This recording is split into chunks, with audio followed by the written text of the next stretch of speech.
Si eres hombre, seguro que más de una vez te has preguntado si masturbarte con frecuencia tiene algún beneficio real para tu salud. O tal vez has hablado con tus amigos sobre qué sucede con la eyaculación si te operan de la próstata. La próstata es una glándula que se encuentra justo debajo de la vejiga y tiene el tamaño de una nuez. Su función principal es producir el líquido prostático, que representa aproximadamente un 30% del volumen total del semen.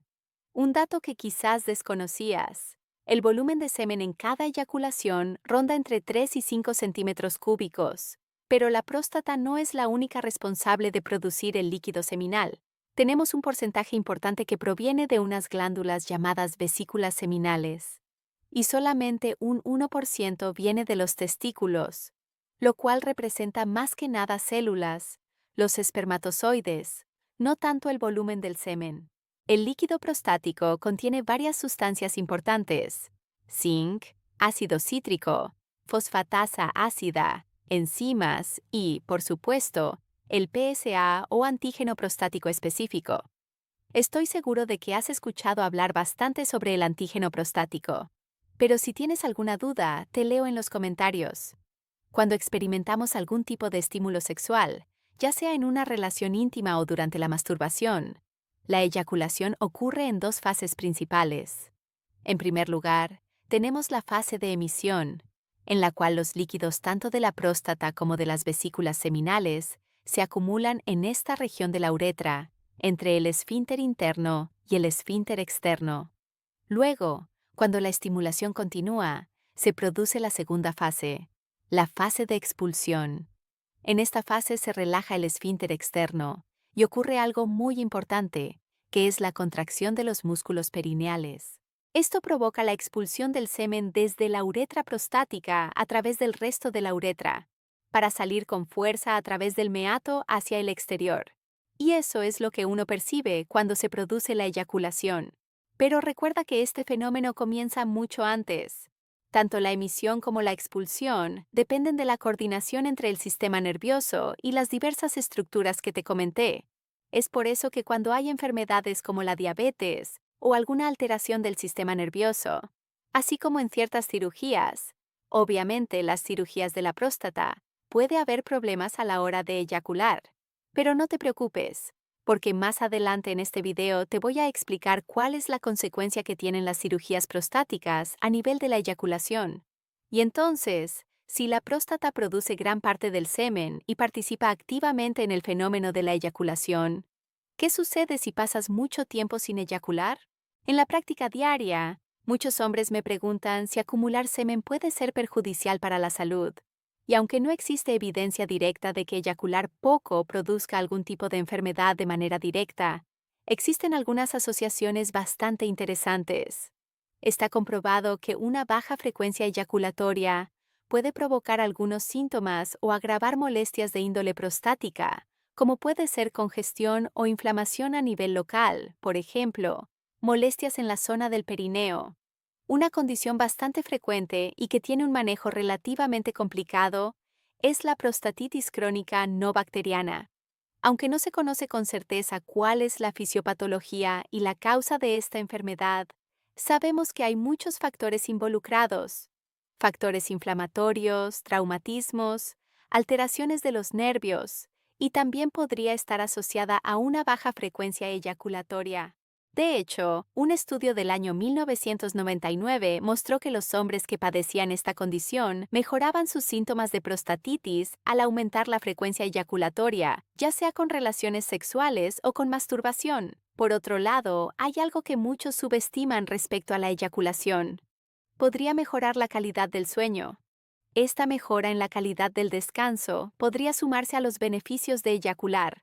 Una investigación publicada en la revista de Desórdenes del Sueño en el año 2023 evaluó patrones de sueño y actividad sexual de hombres y mujeres durante varias semanas, encontrando que las relaciones sexuales mejoraban no solamente el inicio, sino también la calidad del sueño, especialmente cuando éstas se realizaban horas antes de irse a acostar. Así que más allá del placer o de la función reproductiva, la eyaculación podría tener beneficios adicionales para la salud general. Y esto puede sonar muy interesante, Pero yo sé que ustedes se están haciendo una pregunta importante. ¿Eyacular poco aumenta el riesgo de cáncer de próstata? Bueno, la ciencia también se hizo esa pregunta. Y lo interesante es que podría ser que sí. Y antes de que te lo explique, dame 3 segundos que me preparo un café mientras tú te suscribes. No sabes lo que me estás ayudando con solo suscribirte o dejarme tu me gusta, por eso te agradezco de corazón. En uno de los estudios más importantes que relaciona la frecuencia eyaculatoria con el cáncer de próstata, se siguió a más de 30,000 hombres durante casi 20 años. Lo que observaron fue bastante llamativo. Aquellos hombres que eyaculaban 21 veces al mes o más tenían un riesgo significativamente menor de desarrollar cáncer de próstata cuando se los comparaba con hombres que eyaculaban solamente entre 4 y 7 veces al mes. Algo muy interesante es que no importaba si eran eyaculaciones por relaciones sexuales o por masturbación, sino que ambas prácticas tenían un efecto protector. Es decir, que este efecto protector estaría más relacionado con el vaciamiento prostático y la eyaculación que con la actividad sexual en sí. Eso sí, el riesgo era principalmente menor en aquellos cánceres de próstata de bajo riesgo, no en todos los casos. Esto también se confirmó en un trabajo del año 2017 en la revista de Urología Oncológica. Esta publicación también mostró una relación inversa entre la alta frecuencia eyaculatoria de hombres de entre 30 y 40 años y la aparición de cáncer de próstata. También en el año 2018, un metaanálisis, es decir, un trabajo científico que evalúa muchos estudios científicos, también mostró esta asociación. Suena interesante, pero tenemos que tener en cuenta que existen muchos sesgos como para poder aplicar esta información en una recomendación médica a nivel general. Muchos de estos trabajos se basan en encuestas retrospectivas, donde un error en el recuerdo o un cambio en el hábito con el tiempo pueden ocasionar que el resultado realmente no sea como uno lo está observando. Pero igual es una observación muy interesante, y muchas personas se han preguntado por qué ocurriría esta reducción en el riesgo de cáncer de próstata al eyacular con más frecuencia. Según una revisión publicada en el año 2005 en la revista Cáncer, existirían varios mecanismos que podrían explicar la asociación entre la frecuencia eyaculatoria y el cáncer de próstata. Y te voy a dejar la bibliografía que utilicé en este video en la descripción, para que puedas ver cuáles son los trabajos que menciono. El primer mecanismo propuesto es la eliminación de carcinogénicos en el semen. Sabemos que la mayoría de las secreciones corporales pueden expulsar distintos tipos de tóxicos. Una persona que fuma o que está expuesta a ciertos químicos del ambiente va a tener esas sustancias en todo el organismo y las va a excretar en distintas secreciones. Por supuesto, el semen no queda atrás, y se cree que tanto las vesículas seminales como la próstata expulsan esos carcinogénicos, es decir, sustancias que favorecen la aparición de cáncer. Cuando una persona no eyacula con frecuencia, este tipo de tóxicos se acumulan y tienen mayor tiempo de contacto a nivel de la próstata, lo que termina provocando un aumento en la probabilidad de que esos tóxicos alteren las células y provoquen así la aparición de un tumor. En otras palabras, una eyaculación frecuente disminuye el tiempo de contacto de esos químicos con las células de la próstata, disminuyendo así el riesgo de cáncer. Otro mecanismo propuesto es la regulación del entorno hormonal. En esta revisión se plantea que una eyaculación frecuente regularía el equilibrio entre distintas hormonas, testosterona, DHT y estrógenos. Y esto tendría como consecuencia una regulación en el crecimiento celular y, por ende, en la aparición de tumores. Un tercer mecanismo propuesto es que la actividad sexual tendría un efecto similar a la actividad física, regulando y mejorando la función del sistema inmune. Recordemos que el sistema inmune no solamente nos defiende de infecciones por bacterias y virus, sino que cuando alguna célula muta y se produce un tumor, el sistema inmune actúa tratando de eliminar esas células anormales, protegiendo así nuestro organismo. También se propone que la contracción rítmica y sostenida de los músculos del piso pélvico mejoraría el flujo sanguíneo, disminuyendo también la inflamación a nivel local. Y esto se relaciona con el último mecanismo propuesto, que es la reducción del estrés oxidativo. Y aunque todo esto no comprueba la causalidad entre la frecuencia eyaculatoria y el cáncer de próstata, nos da una idea de por qué podría existir esta relación. Después de todo lo que vimos, muchos de ustedes se deben estar preguntando, ¿cuántas veces tengo que eyacular por mes para ser saludable? Y te quiero dejar muy en claro que, aunque muchos estudios dicen que eyacular más de 21 veces al mes reduce la probabilidad de tener cáncer de próstata, esto no significa bajo ningún aspecto que tengamos que apuntar a llegar a ese número. Esto no es una receta, no es una indicación médica, ni mucho menos algo que tenemos que forzar para tratar de alcanzar esa meta. Cada persona tiene su propio ritmo. La frecuencia eyaculatoria depende de la edad, del estado emocional, del estado de salud, así como también de la disponibilidad y el tiempo libre que uno tenga. Por el momento no tenemos evidencia suficiente como para recomendar a la población un número mínimo de eyaculaciones al mes para disminuir el cáncer de próstata. Pero de todas maneras, mientras me tomo este vaso de agua, me gustaría leerte a ti que estás del otro lado y que me dejes en los comentarios cuántas veces te parece normal eyacular por mes. Y tómate un vasito de agua también. ¿Y por qué no dejarme un me gusta? Hasta acá hablamos sobre la relación entre eyacular y el cáncer de próstata. Pero, ¿qué pasa con la eyaculación cuando te operan de la próstata? Acá es fundamental entender de qué tipo de cirugía de próstata estamos hablando, ya que no todas las cirugías prostáticas van a afectar la vida sexual de la misma manera. En el caso del agrandamiento prostático, es decir, la hiperplasia prostática benigna o HPB, lo que nosotros hacemos es una cirugía desobstructiva. En otras palabras, vamos a retirar todo el tejido agrandado o adenoma para que esa persona no tenga obstrucción y pueda orinar mejor.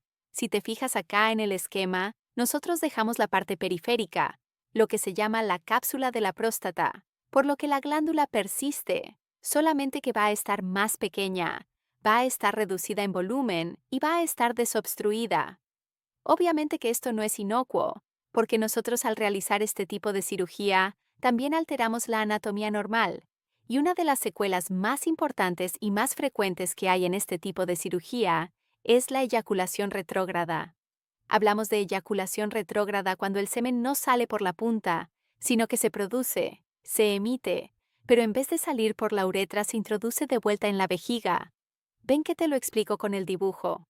Recordarás que al principio del video, la primera fase de la eyaculación es la emisión, y posteriormente, en la expulsión, el semen que estaba acumulado en esta zona va a salir hacia la uretra. Después de una cirugía desobstructiva, nosotros perdemos parte de la anatomía, y entre eso está el esfínter interno y otras estructuras de aquí, por lo que a la hora de eyacular, va a ser mucho más fácil que el semen vuelva hacia la vejiga y que no salga por la punta. Después de una cirugía de próstata, las personas van a tener orgasmo y erección, pero es probable que pierdan la eyaculación visible. De hecho, es bastante frecuente, y esto no trae ningún otro tipo de secuela más que no ver el semen expulsarse. Pero hay que tenerlo en cuenta porque para muchos hombres esto es algo extremadamente importante, y si no lo conocen antes de una cirugía puede llegar a causar mucha frustración. Distinto es el caso del cáncer de próstata, porque cuando tenemos un tumor maligno a nivel de la próstata, la cirugía que tenemos que hacer, siempre y cuando esté indicada, es una prostatectomía radical. En este tipo de cirugía se extirpa completamente la próstata, y en la segunda fase de la cirugía conectamos la uretra directamente con la vejiga.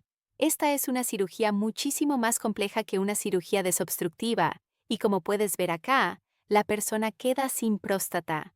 La próstata no es un órgano vital, por lo que la persona puede seguir viviendo normalmente, pero este tipo de cirugía no solamente va a dejar a la persona sin eyaculación, sino que hay dos secuelas muy importantes que son bastante frecuentes. Una es la alteración de la continencia, porque esta zona está muy cerca del esfínter y en muchas ocasiones puede verse dañado de forma transitoria o a veces permanente. Y la otra secuela que suele ser bastante frecuente es la disfunción eréctil, porque como recordarás de otro de mis videos, al extirpar completamente la próstata, solemos extirpar también los nervios que provocan la erección, aunque en casos en los cuales los tumores son poco agresivos, y especialmente si utilizamos tecnología robótica, podemos conservar esos nervios y así también mejorar las tasas de erección y de continencia. Por supuesto, como siempre digo, Esto depende de cada caso, depende de cada cirujano y, a veces, también hay algún factor de suerte que tiene que intervenir. Después de todo lo que hablamos, hay algo que te quiero dejar muy en claro. No existe una medida específica para prevenir el cáncer de próstata, pero sí podemos realizar controles periódicos para tratar de diagnosticar esta enfermedad a tiempo. Eyacular con frecuencia podría traer cierto grado de beneficio, pero eso no significa que podamos utilizar esta medida como una forma de prevención, ni mucho menos que tengamos que forzarnos a eyacular una cierta cantidad por mes, ni tampoco que convirtamos esto en una obligación. Y ten mucho cuidado con lo que escuchas y lees en las redes, porque no existen dietas mágicas ni suplementos milagrosos. Lo que sí tenemos son factores de riesgo conocidos como el tabaquismo, la mala alimentación, la obesidad y el sedentarismo. Y no solamente son factores de riesgo para el cáncer de próstata, sino para muchas otras enfermedades muy frecuentes y graves que se podrían llegar a evitar. Y para que evites confusiones y problemas a futuro, voy a estar dejando acá un video sobre todo lo que tienes que saber sobre el cáncer de próstata, incluyendo cuándo tienes que empezar a hacer los controles, para qué sirve el antígeno prostático, el tacto rectal y qué otros estudios son relevantes. Y, por supuesto, cómo se manifiesta esta enfermedad que es tan frecuente y que hasta el 80% de los hombres de 80 años la puede padecer. Y si ya viste este video, te voy a dejar dos por acá que seguramente te van a encantar. Y como siempre te digo, te agradezco mucho por quedarte hasta acá y especialmente por tu apoyo. Cada me gusta, cada comentario, cada vez que compartes el video, realmente a mí como creador de contenido me ayuda mucho, porque así podemos llegar a más personas y a mí me permite seguir creciendo. Gracias.